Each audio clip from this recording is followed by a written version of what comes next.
আসসালামু আলাইকুম। সুপ্রিয় শিক্ষার্থীরা, তোমরা কেমন আছো? আশা করছি তোমরা অনেক ভালো আছো। আলহামদুলিল্লাহ। আজকে কৃষিকা প্রথম পত্র পরীক্ষা সম্পন্ন হয়েছে। তোমরা যারা আমাদের সাজেশন ভিত্তিক ক্লাসগুলো দেখেছো, তোমাদের পরীক্ষা আমি বিশ্বাস করি যে অনেক ভালো হয়েছে, কারণ আমাদের সবকিছুই এমসিকিউ এবং সিকিউ কমন কমন আসছে। তো আমরা যেহেতু আজকে প্রথম পত্র ভালো হয়েছে, দ্বিতীয় পত্র যেন ভালো হয়, তার জন্য যে অধ্যায়ভিত্তিক ক্লাসগুলো আমরা আবার সাজেশন ভিত্তিক আপলোড করব। অলরেডি প্রথম অধ্যায় অর্থাৎ মৎস্য চাষ এবং গবাদি পশু পালন এবং পোলট্রি পালন নিয়ে কথা বলেছি। এখন আমরা কথা বলবো বনায়ন নিয়ে, অর্থাৎ চতুর্থ অধ্যায় বনায়ন। বনায়ন চতুর্থ অধ্যায়।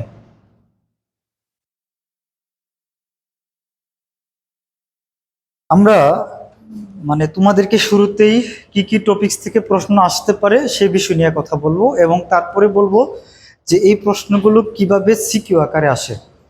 তাহলে ধরেন আমাদের ফার্স্ট প্রশ্ন হলো যে বন কাকে বলে, এই অধ্যায় থেকে কি কি ক মার্কের জন্য আসতে পারে, বন কাকে বলে। তারপরে আচ্ছা, হ্যাঁ, বন কাকে বলে। বনের পরে এই প্রশ্ন হলো বনায়ন কাকে বলে। বনায়ন কাকে বলে। দেন সামাজিক বনায়ন কাকে বলে। সামাজিক বনায়ন, বনায়ন, সামাজিক বনায়ন। তারপরে যে প্রশ্নটা ক মার্কের জন্য আসে, আমরা সেটা দেখব হলো যে প্রুনিং এবং ট্রেনিং, অর্থাৎ প্রুনিং কাকে বলে, ট্রেনিং কাকে বলে। তারপরে পাহাড়ি বন কাকে বলে এবং ম্যানগ্রোভ বন কাকে বলে।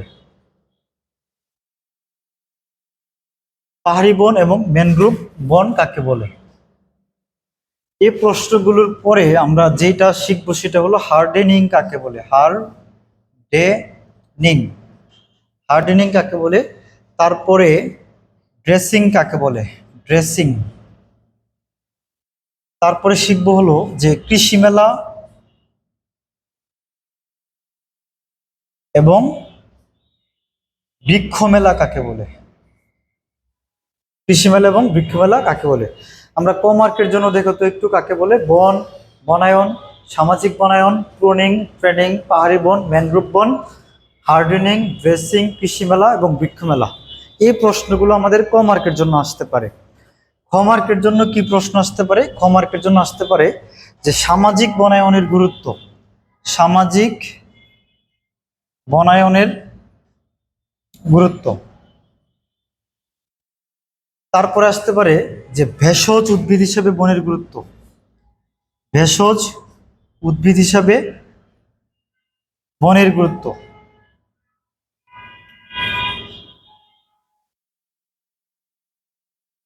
তারপরে আসতে পারে যে পরিবেশ সংরক্ষণে বনের গুরুত্ব। পরিবেশ সংরক্ষণে বনের গুরুত্ব। পরিবেশ সংরক্ষণে সংরক্ষণে বনের গুরুত্ব। তারপরে প্রশ্ন আসতে পারে সবচেয়ে ইম্পর্টেন্ট যে প্রশ্ন, সেটা হলো সামাজিক বনায়নের উদ্দেশ্য। সামাজিক বনায়নের উদ্দেশ্য। তারপরে প্রশ্ন আসতে পারে যে সামাজিক বনায়নের শ্রেণী বিভাগ, অর্থাৎ সামাজিক বনায়নের শ্রেণী বিভাগ। তারপরে প্রশ্ন আসতে পারে হলো যে জীববৈচিত্র্য সংরক্ষণ কাকে বলে, অর্থাৎ জীববৈচিত্র্য সংরক্ষণ কাকে বলে। এবং জীববৈচিত্র্য সংরক্ষণে বনের গুরুত্ব।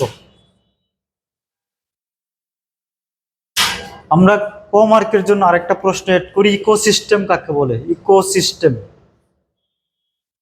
ইকোসিস্টেম কাকে বলে। তারপরে জিন বলতে কি বুঝো, এই প্রশ্নগুলো। তারপরে প্রশ্ন হলো যে পাহাড়ি বন, পাহাড়ি বন ও ম্যানগ্রোভ বনের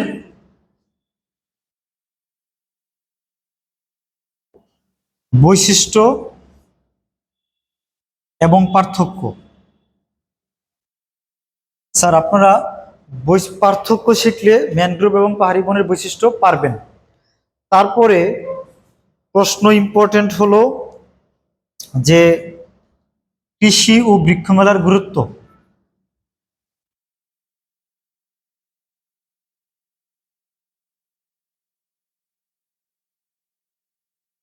কৃষি ও বৃক্ষমেলার গুরুত্ব।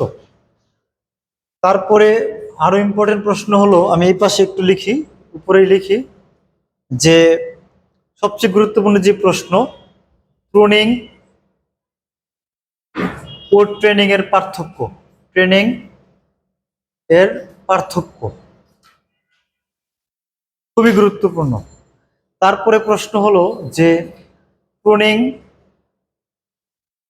ট্রেনিং এবং ড্রেসিং এর গুরুত্ব, গুরুত্ব অথবা উপকারিতা, সিমিলার প্রশ্ন, উপকারিতা।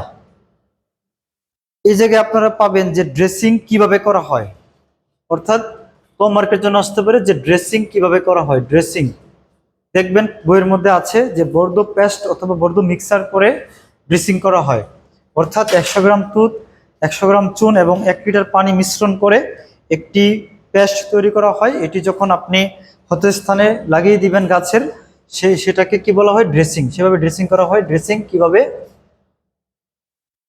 করা হয়। লাস্ট প্রশ্ন এই চ্যাপ্টার থেকে, সেটা হলো যে প্রুনিং পদ্ধতি, অর্থাৎ প্রুনিং কিভাবে করা হয়, প্রুনিং পদ্ধতি। কৃষি ও বৃক্ষমেলার গুরুত্ব এবং বৈশিষ্ট্য, এবং বৈশিষ্ট্য। আরেকটি প্রশ্ন যদি প্রশ্ন কঠিন করে তাহলে দিতে পারে, সেটা হলো বনজ বৃক্ষের চারা রোপণের ধাপ।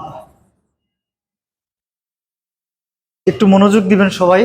আমি শুরুতেই কথা বলি যে বনায়ন, সামাজিক বনায়ন, প্রুনিং, ট্রেনিং, পাহাড়ি বন অথবা ম্যানগ্রোভ বন, হার্ডেনিং, ড্রেসিং, কৃষিমালা, বৃক্ষমালা, ইকোসিস্টেম, জিন, এইগুলোর ভিতর থেকে আমার জীববৈচিত্র্য সংরক্ষণ কাকে বলে এটাও আসতে পারে। হ্যাঁ, বা জীববৈচিত্র্য বলতে কি বুঝো, ক মার্কের জন্য কমপ্লিট। খ মার্কের জন্য সামাজিক বনায়নের গুরুত্ব। সামাজিক বনায়নের গুরুত্বের ভিতরে পরিবেশের ভারসাম্য রক্ষায় আসতে পারে। পরিবেশের ভারসাম্য রক্ষায়, যে পরিবেশের ভারসাম্য রক্ষায় সামাজিক বনায়নের গুরুত্ব অথবা সামাজিক বনায়নের সিম্পলি গুরুত্ব। হোমওয়ার্কের জন্য আরেকটি প্রশ্ন আসতে পারে, ভেষজ উদ্ভিদ হিসেবে বনের গুরুত্ব, পরিবেশ সংরক্ষণে বনের গুরুত্ব, সামাজিক বনায়নের উদ্দেশ্য। এই প্রশ্নগুলো আমাদের বইয়ের মধ্যে আছে। তোমাদের যে রাইটারের বই থাকুক, তোমরা সিরিয়ালি দেখবে, অধ্যায়ভিত্তিক এই প্রশ্নগুলো আছে। তারপরে 3 নম্বরের জন্য, অর্থাৎ সি এবং ডি এর জন্য, জীব বৈচিত্র্য সংরক্ষণে বনের গুরুত্বটা কি, পাহাড়ি বন ও ম্যানগ্রোভ বনের পার্থক্য এবং বৈশিষ্ট্য, কৃষি ও বৃক্ষমেলার গুরুত্ব বৈশিষ্ট্য, বনজ বৃক্ষের চারা রোপণের ধাপগুলো শুধু মনে রাখবা। এখন সি কিউ কিভাবে আসে এটা নিয়ে একটু কথা বলি। ধরো একটা প্রশ্নের মধ্যে দিল যে ইকোসিস্টেম কাকে বলে, ক্ষত দিল যে সামাজিক বনায়নের উদ্দেশ্য কি। সিতে বলবে যে আব্দুল কুদ্দুস অথবা আব্দুর রহিম, তারা 2 বন্ধু একটি পাহাড়ি বনে ঘুরতে গেল, চট্টগ্রাম অঞ্চলে ঘুরতে গেল। ঘুরতে গিয়ে দেখলো যে উঁচু উঁচু পাহাড়ের মতো দেখা যায়, সেখানে অনেক ধরনের গাছ রয়েছে, সেখানে কিছু হাতি দেখতে পেলেন। এখন প্রশ্ন আসে যে উদ্দীপকের আব্দুর রহিম কোন বন পরিদর্শন করেছেন, সে বনের বৈশিষ্ট্য লিখো। তখন তুমি পাহাড়ি বনের বৈশিষ্ট্য জানলে তুমি জানবা যে পাহাড়ি বনের প্রধান প্রাণী হলো হাতি। তো তার মানে সে হাতি দেখেছে, অর্থাৎ সে কি বন পরিদর্শন করেছে, পাহাড়ি বন। এরকম প্রশ্ন আসতে পারে। এবং অনেক সময় বলবে যে সে বরিশালের চরফেশনের ওই পাশে অথবা খুলনার সাতক্ষীরা বাগেরহাটে ঘুরতে গেল, সেখানে গিয়ে সে একটি বন দেখতে পেলো, সেখানে জোয়ার ভাটা হয়। তার মানে সে কোন বন দেখতে পেলো, সে ম্যানগ্রোভ বন দেখতে পেলো, সে বনের বৈশিষ্ট্য লিখো। তো এই ধরনের প্রশ্ন আসতে পারে। তোমরা সিকিউগুলো ঢাকা বোর্ড সহ অন্যান্য বোর্ডে যে কোনো সাপ্লিমেন্ট বা টেস্ট পেপারের মধ্যে দেখতে পাবা যে এই রিলেটেড প্রশ্নগুলি বারবার আসছে। তোমরা একটু পরে নেবে, ইনশাল্লাহ শতভাগ কমন আসবে।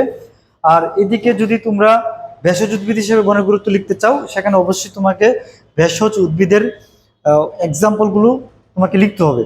তারপরে জীববৈচিত্র্য সংরক্ষণে বনের গুরুত্বগুলো পয়েন্ট আকারে দিতে হবে। তারপরে সেখানে ইকোসিস্টেম পাবা এবং জিন পাবা নিচে।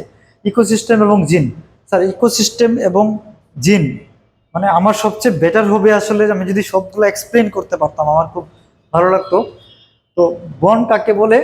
বন হলো যে বৃক্ষ দ্বারা আচ্ছাদিত এলাকা, যেখানে গাছপালা, পশু পাখি, জীবজন্তু প্রভৃতি থাকবে, তাকে বন বলা হবে। বনায়ন কাকে বলে? বনায়ন হলো যে বৈজ্ঞানিক উপায়ে গাছপালা রোপণ, পরিচর্যা করা এবং ব্যবস্থাপনা করাকে বনায়ন বলে। সামাজিক বনায়ন কি? নির্দিষ্ট এলাকার দারিদ্র জনগোষ্ঠীর আর্থসামাজিক উন্নয়নের পাশাপাশি বনজ সম্পদ বৃদ্ধির প্রক্রিয়াকে বলা হয় সামাজিক বনায়ন। প্রুনিং কি? প্রুনিং হলো স্যার গাছের কোনো প্রয়োজনে গাছের কোনো নির্দিষ্ট অংশ অর্থাৎ লতা, কাণ্ড, পাতা, ফল, ফুল, মুকুল, শিকড় প্রভৃতি কর্তন করাকে প্রুনিং বলে। ট্রেনিং শুধুমাত্র কোনো গাছ থেকে শুধুমাত্র কাণ্ড বা লতা পাতা কর্তন করাকে বলে ট্রেনিং। এই প্রশ্নটা পড়াইতে গিয়ে আমাদের আরেকটা প্রশ্ন এখন মাথায় চলে আসলো, যে সকল সকল ট্রেনিং প্রুনিং, কিন্তু সকল প্রুনিং ট্রেনিং নয় কেন? ট্রেনিং নয় কেন? সকল ট্রেনিং প্রুনিং কিন্তু সকল প্রুনিং ট্রেনিং নয় কেন? এই প্রশ্নটি করে ফেলবে, এটা 2 মার্কের জন্য ইম্পর্টেন্ট। তারপরে আমরা পাহাড়ি এলাকায় যে বন গড়ে উঠে থাকে পাহাড়ি বন বলে। ম্যানগ্রোভ বনাঞ্চলে যে বনাঞ্চল নদীর বা সমুদ্রের তীরে ম্যানগ্রোভ এলাকাতে যে বন গড়ে উঠে থাকে ম্যানগ্রোভ বন বলে। তারপরে এই যে হার্ডেনিং অর্থাৎ গাছ নার্সারি থেকে যখন আমরা জমিতে চারাটা রোপণ করব, তখন চারা রোপণ করার আগে তাকে কিছুটা সময় রোদে রাখা হয় যেন সে পরিবেশের সাথে অ্যাডজাস্ট করতে পারে, আর সেটাকে বলা হয় হার্ডেনিং। ড্রেসিং, জীবাণু অথবা ছত্রাক দ্বারা অথবা অন্য কোনো কারণে গাছের যদি কোনো অংশ ক্ষত হয়, সেই ক্ষত স্থানটাকে সারিয়ে তোলার জন্য যেই একটা পেস্ট প্রয়োগ করা হয় তাকে বলা হয় কি? তাকে বলা হয় ড্রেসিং। তাকে কি বলা হয়? তাকে ড্রেসিং বলে। তারপরে কি? কৃষি মেলা, অর্থাৎ নির্দিষ্ট একটি সময়ের জন্য কৃষি বিভিন্ন পণ্য, ফসল, ফলন, গাছপালা, তারপরে মৎস্য, গবাদি পশু প্রভৃতি অথবা কৃষির বিভিন্ন যন্ত্রপাতি নিয়ে যেখানে উপস্থাপন করা হয়, কৃষি বিষয়ক বিভিন্ন ধরনের উৎসব প্রদান করা হয়, তাকে কি বলে? তাকে বলে হলো কৃষি মেলা। বৃক্ষ শুধুমাত্র গাছপালা নিয়ে যে বনাঞ্চল গড়ে ওঠে বা যে মেলাটা গড়ে ওঠে তাকে কি বলে? বৃক্ষ মেলা। ইকোসিস্টেম তো আমরা জানি কোনো নির্দিষ্ট স্থানের প্রাণী, উদ্ভিদ, জড় পরিবেশ এবং তাদের নিজেদের মধ্যে যেই পরস্পরের মধ্যে অথবা নিজেদের মধ্যে যে সম্পর্ক বা সম্পর্কের যে ক্রিয়া বিক্রিয়ার গতি, তাকে কি বলা হয়? ইকোসিস্টেম বলে। জিন কি? জিন আমরা জানি যে বংশগতির ধারক এবং বাহক, অর্থাৎ একটি বৈশিষ্ট্য একজোড়া জিন বহন করে, এটা আমাদের মনে রাখতে হবে। তারপরে আশা করি বাকি প্রশ্নগুলো পারবা, যে পরিবেশ সংরক্ষণে সামাজিক বনায়নের গুরুত্ব, তারপরে পরিবেশ সংরক্ষণে বনের গুরুত্ব, এই প্রশ্নগুলো পারবা। স্যার পরিবেশ সংরক্ষণে বনের গুরুত্ব যদি বলি, তাহলে যে এলাকাতে বন বেশি থাকবে সে এলাকাতে বৃষ্টিপাত বেশি থাকবে। বৃষ্টিপাত বেশি থাকা মানে হলো মাটির উর্বরতাটা বৃদ্ধি পাবে। তারপরে আমরা যদি একটু এদিকে চলে যাই, পাহাড়ি ও ম্যানগ্রোভ বনের আয়তন কত এটা দেখবা। 13,77,000 হলো পাহাড়ি বন, ম্যানগ্রোভ বন হলো 8,10,000 হেক্টর। তো তোমরা প্রধান প্রাণী কি, প্রধান উদ্ভিদ কি, জোয়ার ভাটা হয় কোথায়, হয় না কোথায়, বন্যা হয় কোথায়, এইভাবে পড়ে ফেলবা। দেন আরেকটি প্রশ্ন তোমাদের সিকিউতে আসতে পারে, যে 2 বন্ধু ঘুরতে গেল, ঘুরতে গিয়ে তারা তাদের বাড়ির পাশে দেখলো যে কৃষি একটি মেলা হয়েছে, সেখানে শুধু ফলজ বৃক্ষের অথবা বনজ বৃক্ষের চারা রোপণ মানে বিক্রি করছে। তার মানে সে কি মেলা দেখেছে? সে বৃক্ষ মেলা দেখেছে। অর্থাৎ কৃষি বৃক্ষ মেলার গুরুত্ব তোমাকে জানতে চাইতে পারে। আরেকটি প্রশ্ন তোমাদের কাছে জানতে চাইতে পারে, সেটি খুবই গুরুত্বপূর্ণ, সেটা হলো যে রাস্তার 2 পাশে একজন লোক বাজারে যাওয়ার সময় সে দেখলো অনেক রোদ, সে অনেক কষ্ট পাইলো, সে চিন্তা করলো রাস্তার 2 পাশে বনজ বৃক্ষের চারা অথবা অন্য কোনো চারা রোপণ করে দিবে। তাহলে এই যে প্রক্রিয়াটা, এটা কার মধ্যে পড়লো? এটা সামাজিক বনায়নের মধ্যে পড়লো, অর্থাৎ সামাজিক বনায়নের গুরুত্ব। তোমাদের সিকিউ বইয়ের মধ্যে যা আছে বোর্ডে আসছে তোমরা পড়বা, এর বাইরে আর কোনো প্রশ্ন ইনশাল্লাহ নাই। এখন বনজ বৃক্ষের চারার শুধু রোপণের ধাপগুলা, শুধুমাত্র ধাপগুলা পড়বা, ইনশাল্লাহ কমন আসবে। আর এমসিকিউ ওই যে ধরো এমসিকিউ যদি আসে যে সামাজিক বনায়ন কর্মসূচি কত সালে শুরু হয়, তারপরে বনায়ন কর্মসূচি 1873 সালে শুরু হয়, কোথায় শুরু হয়? চট্টগ্রামের শুরু হয়। তারপরে তোমার এই টাইপের প্রশ্ন আসতে পারে। তারপরে জিন এক জোড়া মানে জিন কয়টি বৈশিষ্ট্য গ্রহণ করতে পারে, ইকোসিস্টেমে কোন কোন উপাদান থাকে, তারপরে পাহাড়ি বনের উদ্ভিদের নাম কি, প্রাণীর নাম কি, ম্যানগ্রোভ বনের উদ্ভিদের নাম কি, প্রাণীর নাম কি, এই টাইপের প্রশ্ন আসতে পারে। আর ওষুধি গাছের নাম আসতে পারে। তারপরে বনের কিছু গুরুত্ব থেকে, মোট কথা হলো বইয়ের পিছনে যে এমসিকিউ গুলো আছে এবং বিভিন্ন বোর্ডে গত বছরগুলোতে যে প্রশ্নগুলো আসছে সেগুলো পড়ে ফেলবা। আমি মোটামুটি প্রশ্ন দিয়ে আমার মনটা আসলে মানে পরিপূর্ণ হচ্ছে না, আমার মনে হচ্ছে দু একটা কথা আসলে বলতে হয়। তো আশা করছি তোমরা উপকৃত হবে। আজকের মতো ভালো থাকবে। আসসালামু আলাইকুম। কি অবস্থা?